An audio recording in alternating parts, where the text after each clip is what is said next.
Hello everyone, welcome to school concept. तो आज हम पढ़ने वाले हैं why do we fall ill, इसकी ज़रूरत क्यों पड़ गई। सीएचएस में आपको 25 क्वेश्चंस बायोलॉजी से आ जाएंगे, तो वहाँ पे आपको 2 से 3 क्वेश्चन तो इस चैप्टर से मिल ही जाएगा। तो ये चैप्टर बहुत ही ज़्यादा इम्पॉर्टेंट हो जाता है एग्जामिनेशन पॉइंट ऑफ व्यू से। तो चलिए स्टार्ट करते हैं इस चैप्टर को। सबसे पहले हेल्थ क्यों इम्पॉर्टेंट है भाई, हम सब में को तो इम्पॉर्टेंट लगता है, क्योंकि अगर सही हेल्थ नहीं होगा तो सही एक्टिविटी नहीं होगी, सही प्रोग्रेस नहीं होगा, इसलिए हेल्थ इम्पॉर्टेंट है। तो हेल्थ में क्या क्या क्राइटेरिया हम लोग सोचेंगे जिससे कि हम लोग डिफाइन कर सकते हैं हेल्थ को। तो सबसे पहले ये जो लाइन आपको दिख रही है हेल्थ से रिलेटेड, ये यही बता रही है, ठीक है। Health is a state of wellbeing enough to function well physically, mentally and socially. यानी कि सिर्फ फिजिकली ही नहीं, मेंटली एंड सोशली भी आपको सही अवस्था में जब आप रहेंगे तो ही आप हेल्दी कहलाएंगे। यानी कि फिजिकली मतलब शारीरिक रूप से, इमोशनली यानी कि अपने माइंड से संतुलित अगर आप रहते हैं, यानी कि इमोशनल वेलबींग है आपका, और सोशली यानी कि सामाजिक तौर पे जब आप कम्युनिकेट करते हैं, अपना लाइफ आप जिस सोसाइटी में बिताते हैं, अगर आप हेल्दी रिलेशनशिप बना पाते हैं तो ही आप हेल्दी कहलाते हैं, ठीक है। आगे बढ़ते हैं। डिजीज़ क्या है, ये जो टर्म है डिजीज़ क्या है, जैसा कि यहाँ पे ये जो वर्ड आपको ईज दिख रहा है ना, ठीक है। तो जब डिस्टर्ब्ड, DIS का मतलब यहाँ क्या है, डिस्टर्ब्ड ईज, ठीक है। तो इसको क्या हम लोग बोलेंगे, डिजीज़। यानी कि आपको अनकंफर्टेबल फील होता है कोई भी काम करने में, अगर आपको परेशानी हो रही है डे टू डे एक्टिविटीज़ को कंटिन्यू करने में, तो हो सकता है कि आप किसी रूप से बीमार हो। वो 3 एस्पेक्ट हम लोगों ने जो पढ़ा था पहले, मेंटली, सोशली, फिजिकली, इनमें से किसी एक भी तरीके से आप अगर बीमार होते हैं तो आप क्या हैं, डिजीज्ड हो जाते हैं। इट मीन्स कि आप कहीं ना कहीं से परेशान हैं, अगर इन तीनों में से किसी एक चीज़ से भी, तो आपको क्या है, किसी ना किसी छोटी बड़ी बीमारी, हमेशा जरूरी नहीं है कि जो बीमारी हो रही है वो बहुत बड़ी बीमारी हो, ठीक है। तो बढ़ते हैं इसी के साथ आगे। डिजीज़ को हम लोग दूसरे टर्म में क्या बोल सकते हैं, एक लेवल ऑफ अनकंफर्ट आ जाता है, ठीक है। यानी कि आप अनकंफर्टेबल हो जाते हैं अपने डेली एक्टिविटीज़ को करने में, तो इस तरीके से भी इसको डिफाइन किया गया है, ठीक है। आगे बढ़ते हैं। जब भी आपको डिजीज़ होगा तो फंक्शनिंग क्या होगा, यानी अवरोध होगा बॉडी में।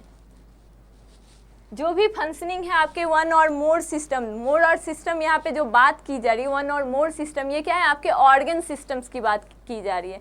जैसे कि नोज़ हो गया, ठीक है।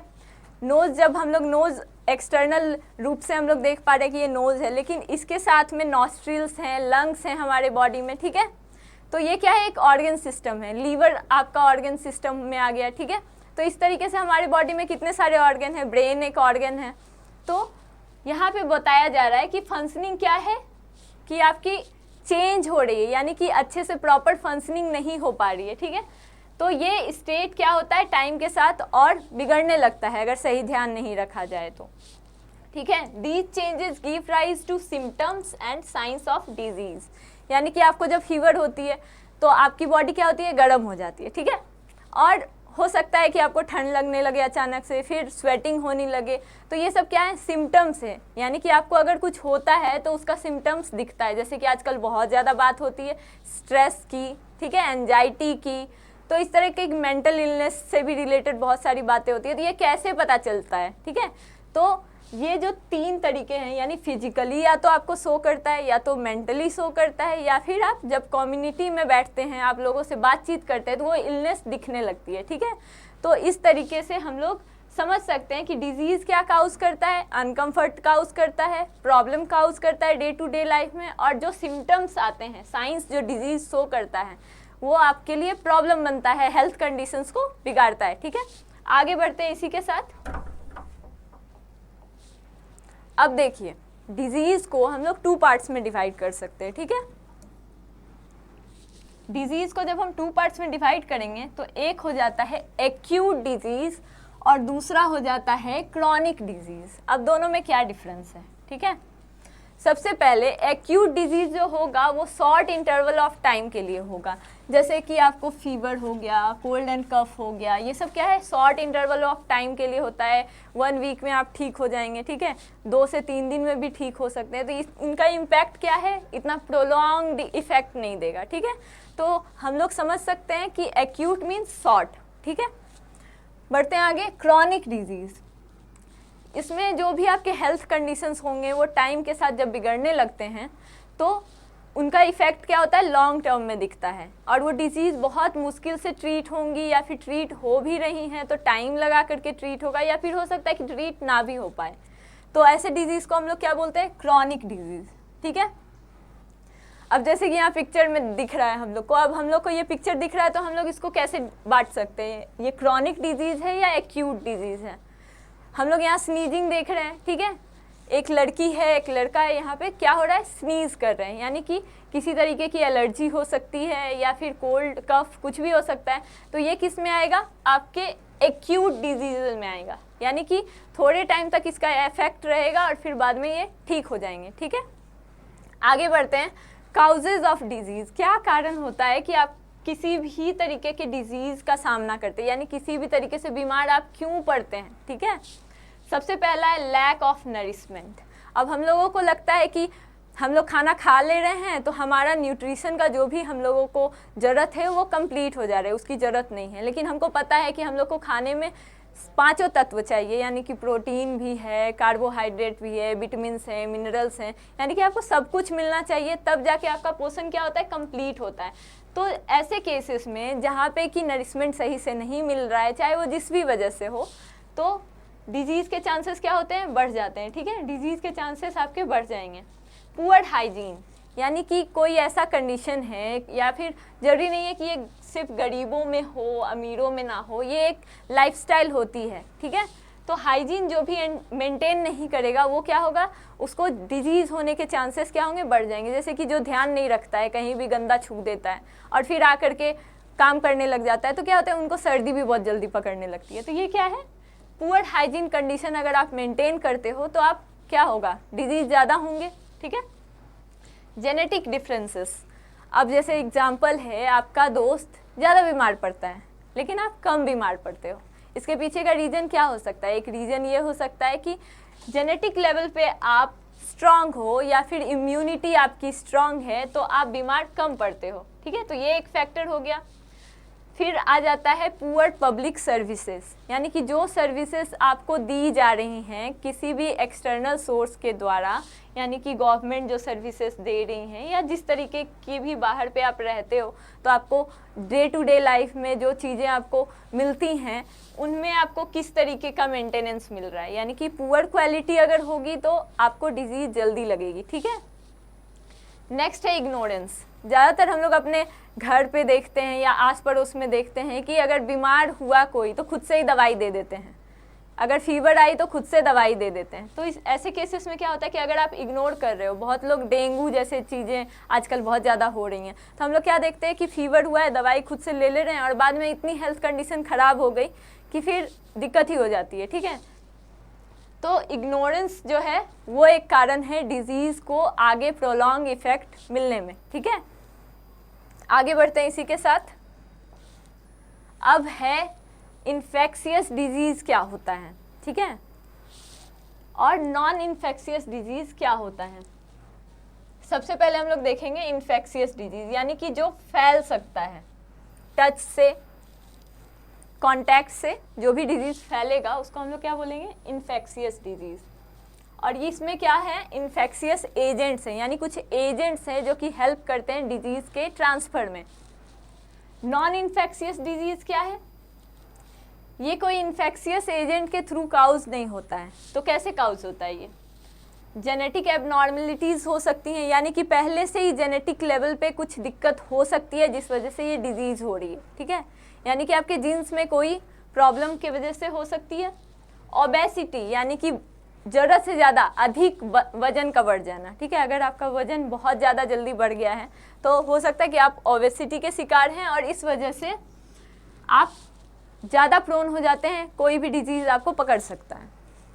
High blood pressure and lack of exercise et cetera. जो लोग ज़्यादा एक्टिव रहते हैं, जिनकी मेटाबॉलिज्म अच्छी होती है, वो कम बीमार पड़ते हैं, ये एक फैक्ट है। आगे बढ़ते हैं इसी के साथ। नेक्स्ट जो आपको दिख रहा है वो है इन्फेक्शियस डिजीज। अब हम लोग डिटेल में पढ़ेंगे इन्फेक्शियस डिजीज को, क्या है इन्फेक्शियस डिजीज, ठीक है। तो सबसे पहले हम लोगों ने पढ़ा था कि ये क्या है, कोई एजेंट होगा तब ये फैलता है। अब हम लोग पढ़ना शुरू करते हैं जब, तो हम लोग को पता चलता है कि ये कुछ एजेंट्स हैं, वायरस, ठीक है, bacteria, fungi, protozoa and worms. ये क्या है, ये डिजीज काउजिंग एजेंट्स हैं, ठीक है। माइक्रो ऑर्गेनिज्म हैं जो कि यूनिसेलुलर भी हो सकते हैं, और वर्म्स जो कि मल्टीसेलुलर है, ऐसे भी हो सकते हैं, और ये डिजीज काउज करते हैं। इसमें सबसे पहला एग्जाम्पल जो है एक बैक्टीरिया का दिया हुआ है, स्टेफाइलोकोकी, ठीक है। ये क्या करता है, एक्ने काउज करता है। नेक्स्ट है ट्रिपैनोसोमा। आपने स्लीपिंग सिकनेस सुना है, ये कौन काउज करता है, ट्रिपैनोसोमा, ठीक है। नेक्स्ट है लेशमैनिया, ये काला जार काउज करता है। तो ये सारे क्या हैं, कुछ एग्जाम्पल्स हैं उन ऑर्गेनिज्म का जो कि इन्फेक्शन काउज करते हैं। अब कुछ डिजीजेज हैं जो कि वायरसेस भी काउज कर सकते हैं, ठीक है। उन डिजीजेज में आ जाता है common cold, influenza, dengue fever and AIDS, ठीक है। आगे बढ़ते हैं, disease caused by bacteria. Bacteria कौन कौन सा डिजीज काउज कर सकता है, इसमें आ जाएंगे आपके example typhoid, fever, cholera end TB and anthrax, ठीक है। ये कौन काउज कर रहा है, बैक्टीरिया, ठीक है। पहले भी हम लोगों ने एक बैक्टीरिया का यहाँ एग्जाम्पल देखा था, एक्ने काउज कर रहा था, ठीक है। आगे बढ़ते हैं। अब है कुछ कॉमन स्किन इन्फेक्शंस जो हम लोग देखते हैं, वो किसके वजह से होता है, फंगी की वजह से होता है। डिजीज काउज बाय प्रोटोजोआ, काला जार, यहाँ पे एग्जाम्पल दिया हुआ लेशमैनिया का, ये क्या करता है, काला जार काउज करता है। डिजीज कॉज बाय वर्म्स, अब है एलिफेंटिएसिस, इसका बहुत ही इम्पॉर्टेंट एग्जाम्पल हो जाता है। यहाँ से आपके ये जो स्लाइड है ना, इसका स्क्रीनशॉट ले लो, क्योंकि यहाँ से बहुत ज़्यादा क्वेश्चंस बनते हैं। यहाँ से कहीं से भी आपसे क्वेश्चन पूछा जा सकता है कि कौन सा बीमारी किस इन्फेक्शियस एजेंट के वजह से हो रहा है, ठीक है। एलिफेंटिएसिस इसका एग्जाम्पल हम लोगों ने देख लिया था वर्म्स से। अब है ये कैटेगरीज जो हैं ये इम्पॉर्टेंट क्यों हैं, ठीक है। अगर हमें पता ही नहीं होगा कि बैक्टीरिया काउज कर रहा है या वायरस काउज कर रहा है, तो जब तक एजेंट नहीं पता है, उनके कैरेक्टरिस्टिक्स पता नहीं है, तब तक ट्रीटमेंट कैसे होगा, क्योंकि हर एक ऑर्गेनिज्म का अपना एक कैरेक्टरिस्टिक होता है जो कि वो नहीं छोड़ते, और उनको ट्रीट करने के लिए उनका कैरेक्टरिस्टिक जानना बहुत ज़रूरी होता है, ठीक है। आगे बढ़ते हैं इसी के साथ। अब है मीन्स ऑफ स्प्रेड, कैसे स्प्रेड होगा डिजीज़, ठीक है। तो हम लोग को पता है कि बहुत तरीके से हम लोग बांट सकते हैं डिजीज़ को, ठीक है। सबसे पहला आप यहाँ पे लिखा हुआ है कम्युनिकेबल डिजीज़, ठीक है। कम्युनिकेबल डिजीज़ यानी कि जो कम्युनिकेशन से फैलेगा, ठीक है। इसमें आ जाता है सबसे पहला एयरबॉर्न डिजीज़, यानी कि एयर में प्रेजेंस है, ठीक है, बैक्टीरिया का, वायरस का, ठीक है। तो इस तरीके से एयरबॉर्न डिजीज़ को क्लासीफाई किया गया है। जब कोई भी इंसान छींकता है तो क्या होता है, उनके एयर में जो ड्रॉपलेट्स जाते हैं वो क्या होते हैं, इन्फेक्शियस होते हैं, यानी उसमें बैक्टीरिया है, वो पहले से बीमार है इंसान और वो छींक रहा है, तो वो ड्रॉपलेट्स क्या काउज कर सकते हैं, कॉमन कोल्ड आपका काउज कर सकते हैं, न्यूमोनिया, टीबी, ये क्या है, ड्रॉपलेट्स जो हैं उनके वजह से, इन्फेक्टेड पर्सन से जब ड्रॉपलेट किसी और के कांटेक्ट में आएगा तो डिजीज़ काउज करेगा। नेक्स्ट आ जाता है आपका वाटरबॉर्न डिजीज़। इसमें एग्जाम्पल क्या है, कॉलेरा। अब इसमें समझने वाली बात है कि कैसे वाटर के बारे में यहाँ बात हो रही है। यहाँ पे क्लीन वाटर के बारे में बात नहीं हो रही है, ये ऐसे वाटर के बारे में बात हो रही है जिसमें कि लोग एक्सक्रीट करके और फिर इन्फेक्टेड हैं अगर तो छोड़ दिया है, ठीक है। वो वाटर क्या होता है, रिवर के थ्रू या पाइपलाइंस के थ्रू आपके नल में आ रहा है, या फिर आप कहीं बाहर जाते हो खाने के लिए, वहाँ पे सही पानी यूज़ नहीं कर रहे वो लोग खाना बनाने में, ठीक है। तो कॉलेरा उस वजह से भी हो सकता है क्योंकि वाटर की जो क्वालिटी है वो सही नहीं है। आगे है एसटीडी, ये बहुत इंपॉर्टेंट हो जाता है, सेक्सुअली ट्रांसमिटेड डिजीज। इसका फुल फॉर्म भी आपसे पूछा जा सकता है कि एसटीडी क्या है, ठीक है। सेक्सुअली ट्रांसमिटेड डिजीज यानी कि थ्रू सेक्स ये फैलता है, सेक्स। अब है इसमें आता है एड्स एंड साइफिलिस, लेकिन इसमें हम लोग जो एड्स का एग्जाम्पल देख रहे हैं ना, ये किसी और भी तरीके से फैल सकता है, जैसे कि ब्लड ट्रांसफ्यूजन आपने सुना होगा, ठीक है, जिसमें कि नीडल्स लोग एक्सचेंज कर लेते हैं, या फिर किसी मेडिकल कंडीशन में हम लोग इतना प्रॉपर ध्यान नहीं देते और फिर एक ही पर्सन का जो इंजेक्शन है वो दूसरे में लगा दिया गया।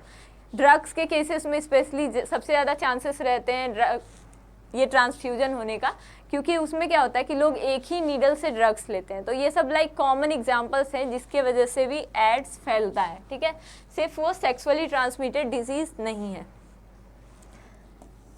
इस लाइन में यही ब्लड टू ब्लड कांटेक्ट जब भी होगा तो वो क्या करेगा, एड्स काउज करेगा। और इसमें जो प्रॉब्लमेटिक कंडीशन है वो क्या है कि अगर एक मदर को अगर ये कंडीशन है तो हो सकता है उसके बच्चे को भी उससे हो जाए, ठीक है। आगे बढ़ते हैं और देखते हैं ये पिक्चर, ठीक है। इस पिक्चर में आपको इन्फेक्टेड पर्सन एक दिख रहा है, एक हेल्दी पर्सन दिख रहा है, ठीक है। ये इन्फेक्टेड पर्सन है और इधर हेल्दी पर्सन है। यहाँ पे इनडायरेक्ट कांटेक्ट के थ्रू भी डिजीज का ट्रांसफर हो सकता है, थ्रू यूटेंसिल्स, क्लोथ्स एटसेट्रा, ठीक है।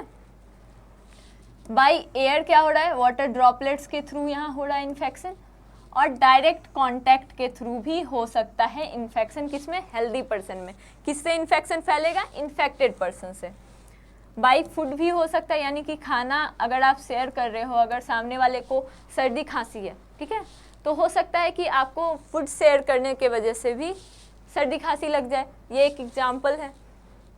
नेक्स्ट है कुछ एजेंट्स होते हैं जो कि क्या काउज कर सकते हैं, डिजीज काउज कर सकते हैं। इसमें एक डॉग का एग्जाम्पल है, यहाँ पे आपको मॉस्क्यूटो इंसेक्ट भी दिख रहा है, ठीक है। तो ये क्या कर सकते हैं, नॉर्मल ह्यूमन बीइंग में ये डिजीज काउज करते हुए दिख रहे हैं, ठीक है। आपने एक एग्जाम्पल सुना होगा मलेरिया का, मलेरिया एक बहुत अच्छा एग्जाम्पल है इसका, कि उसमें क्या है, ऐसा ही इन्फेक्शियस एजेंट है जो कि डिजीज काउज करता है, ठीक है। एडेस मॉस्क्यूटो के बारे में आप लोगों ने सुना होगा जो कि मलेरिया काउज करता है।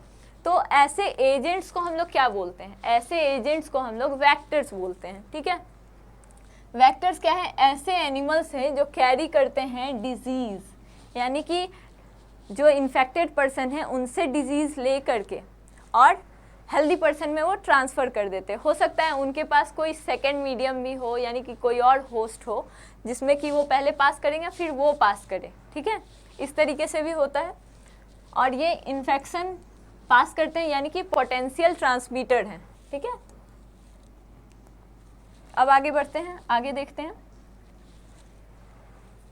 अब है organ specific and tissue specific manifestation. अब मान लेते हैं डिजीज हो गया, अब क्या, अब कैसे इफेक्ट उसका पता चलेगा। सिम्टम्स तो हमने सुना है कि चलो सिम्टम्स आ रहा है, लेकिन आपको कैसे पता चलेगा कि कौन सा ऑर्गन अफेक्टेड है, ठीक है। तो बेसिकली जो हम लोग देखते हैं ट्रेंड, उसके हिसाब से टारगेट ऑर्गन जो आपका होता है, यानी कि जब कोई भी आपको डिजीज़ पकड़ती है, कोई भी बीमारी पकड़ती है, तो हो सकता है कि आपका कोई ऑर्गन हो जो इन्फेक्ट होता है। सबसे पहले अगर लंग्स में इन्फेक्शन है तो क्या सिम्टम्स दिखेंगे, सांस लेने में दिक्कत होगी और कफ होगा, ठीक है। लीवर में इन्फेक्शन हो सकता है जॉन्डिस हो, ठीक है। ब्रेन में इन्फेक्शन, यानी कि हेडेक वगैरह जो हम लोग का होता है वो एक तरीके से इन्फेक्शन भी बताता है, ठीक है। हेडेक, वॉमिटिंग, फिट्स और अनकॉन्शियसनेस, ये क्या है, सिम्टम्स हैं। लेकिन हमेशा जरूरी नहीं है कि जो टारगेट ऑर्गन में आपको हो सकता है कि कहीं और इन्फेक्शन आया, ठीक है, और कहीं और प्रोपागेट कर गया, यानी कहीं और ट्रांसमिशन उसका हो गया बॉडी के किसी और पार्ट में। तो ये हमेशा सही नहीं होता है, लेकिन ज़्यादातर बेसिक केसेस में ये देखे जाते हैं, ठीक है। Severity of disease manifestation depend on number of microbes in the body, यानी कि अगर माइक्रोब्स का नंबर 1 और 2 है तो क्या वो ज़्यादा सीवियरिटी काउज करेंगे, नहीं। अगर ज़्यादा नंबर हैं माइक्रोब्स के बॉडी में, लाइक 100, 200 या 1000 नंबर हो गए, ठीक है, तो सीवियरिटी क्या होगी, नंबर्स के साथ इंक्रीज करती जाएगी। तो हम लोग बोल सकते हैं कि ये प्रोपोर्शनल है, यानी सीवियरिटी किससे प्रोपोर्शनल है,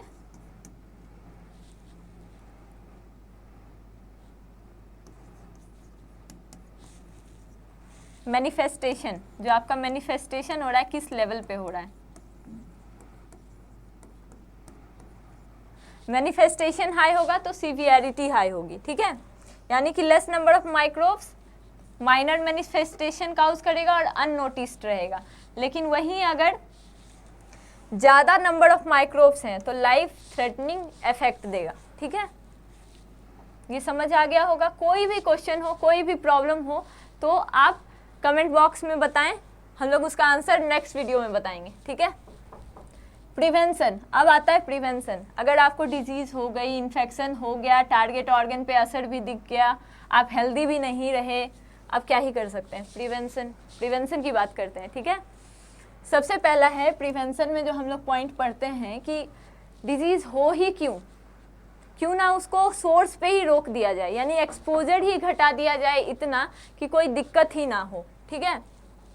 तो prevention of disease is more desirable than its successful treatment, यानी कि पहले ही लेवल पे उसको कंट्रोल कर लिया जाए, एक्सपोजर ही कंट्रोल कर लिया जाए। अगर मुझे गंदा पानी पीने से बीमारी होगी, मैं पानी गंदा पीऊँगी ही नहीं, मैं फिल्टर करके पीऊँगी। अगर मुझे हो सकता है कि गंदी हवा में जाने से मुझे सांस लेने में दिक्कत हो, मुझे सर्दी हो जाए, मुझे इन्फेक्शन हो जाए, तो मैं मास्क लगा के जाऊंगी। लाइक ये बेसिक सी चीज़ें हैं जो एग्जांपल्स हैं, लेकिन इसके अलावा भी एक्सपोजर रोकने के बहुत सारे तरीके होते हैं, ठीक है। यानी इनिशियल लेवल पे आप सारे प्रिकॉशन अगर लेते हुए चल रहे हो तो एक सबसे पहला डिजीज़ आपको पकड़ेगी ही नहीं, ठीक है। आगे बढ़ते हैं, पब्लिक हेल्थ हाइजीन मेजर्स। अब आप समझ रहे होंगे कि बहुत सारी चीज़ें तो हम लोगों की डिपेंड किस पे करती है, जो आसपास जो सर्विसेज हम लोग को मिलते हैं उस पर। जैसे कि वाटर अगर कहीं से हम लोग को मिल रहा है, सप्लाई वाटर, ठीक है, हर घर में आता है, तो वहाँ पे क्या होती है कि उसमें हम लोग क्या ही कर सकते हैं, हमको जो पानी मिल रहा है हम तो वही पियेंगे ना। तो जिस जगह, जिस सड़क पे हम घूम रहे हैं, ठीक है, वहाँ पे अगर ट्रैफिक के सही इंतज़ाम है, यानी कि ज़्यादा पॉल्यूशन नहीं हो रहा है, सब कुछ मेंटेन किया जा रहा है, सब तरीके से व्हीकल को मेंटेन किया जा रहा है, तो वहाँ पॉल्यूशन कम होगा। तो ये क्या आ जाते हैं, जब पब्लिक सर्विसेज पब्लिक लेवल पे जब हम लोग बाहर पे होते हैं तो जो सर्विसेज हम लोग को मिलते हैं अगर वो दुरुस्त हों, ठीक है, तो कहीं ना कहीं वहाँ पे भी सुधार आ जाएगा। तो reduce exposure to infectious agent, इस तरीके से भी हो सकता है। अब है इम्यूनाइजेशन। इम्यूनाइजेशन का मतलब क्या होता है, इम्यूनिटी हम लोग को पता है, हम सब में थोड़ी ना थोड़ी इम्यूनिटी होती है जिससे कि हम लोग डिजीज़ को फाइट कर सकते हैं। यानी कि कोई भी डिजीज़ हुआ तो हम लोग उसको फाइट कर सकते हैं। इसका सबसे अच्छा एग्जांपल है स्मॉल पॉक्स। स्मॉल पॉक्स पहले के टाइम पे जब होते थे तो बहुत ज़्यादा डेथ काउज करते थे, ठीक है। फिर आगे चल के इसके वैक्सीन आ गई, ठीक है। और अब क्या हो गया है कि पहले बहुत कम लोग सर्वाइव करते थे, और जो लोग सर्वाइव कर जाते थे उनको दोबारा फिर ये इन्फेक्शन नहीं होता था। अभी के टाइम में क्या होता है, इसके नंबर्स बहुत ज़्यादा हो गए हैं, यानी कि इन्फेक्शन हो रहा है लेकिन लोग क्या है बहुत जल्दी इससे रिकवर हो जाते हैं, ठीक है, यानी कि उनको ज़्यादा असर नहीं कर रहा है। तो ये क्या है, क्योंकि बचपन में ही टीका लगा दिया जाता है, वैक्सीनेशन दिया जाता है, यानी कि आपको इम्यून सिस्टम को दुरुस्त बनाने के लिए सारे तरीके दिए जाते हैं बचपन से ही। तो ये इसको हम लोग क्या बोलते हैं, इम्यूनाइजेशन, यानी वैक्सीन के थ्रू, दवाइयों के थ्रू आपको जो इम्यूनिटी बढ़ाई जाती है, इसको हम लोग क्या बोलते हैं, इम्यूनाइजेशन। अब है access to public hygiene and immunisation. अब ठीक है, वैक्सीन है लेकिन सबके लिए अवेलेबल हो, ये नहीं कि कोई पुअर है तो उसको नहीं मिले, कोई अमीर है तो उसको मिल जाए, नहीं। जो बेसिक सुख सुविधाएं हैं जिससे कि आपको बीमारी ना लगे वो हर किसी को मिलनी चाहिए, तो ये एक स्टेप हो जाता है। नेक्स्ट है एक्सरसाइजेज। अब सब कुछ तो सरकार पे नहीं छोड़ सकते ना, खुद भी कुछ करना पड़ेगा। तो एक्सरसाइज बहुत इंपॉर्टेंट हो जाती है। इसके लिए अगर आप एक्सरसाइज करते हो, टाइम टू टाइम एक्टिविटीज़ अपनी सही रखते हो, मसल को मेंटेन करके चलते हो, तो वो आपके क्या करते हैं, बॉडी को, मसल्स को, इम्यून सिस्टम को स्ट्रांग बनाता है। योगा इसमें आ जाते हैं, या जो भी स्पोर्ट्स एक्टिविटीज़ हो जाते हैं उसके थ्रू भी एक्सरसाइज कर सकते हैं लोग, ठीक है। और लास्ट जो है पॉइंट वो है हम लोग का अवेयरनेस, यानी कि अवेयरनेस बहुत ज़्यादा इंपॉर्टेंट है। अगर आपको पता ही नहीं है कि बीमारी कैसे फैलती है, किस तरीके से इन्फेक्शन बढ़ता है, क्या चीज़ें हैं जो डेंजरस हैं, तो क्या होगा कि आपको अवेयरनेस ही नहीं है कि किस चीज़ से क्या हो सकता है।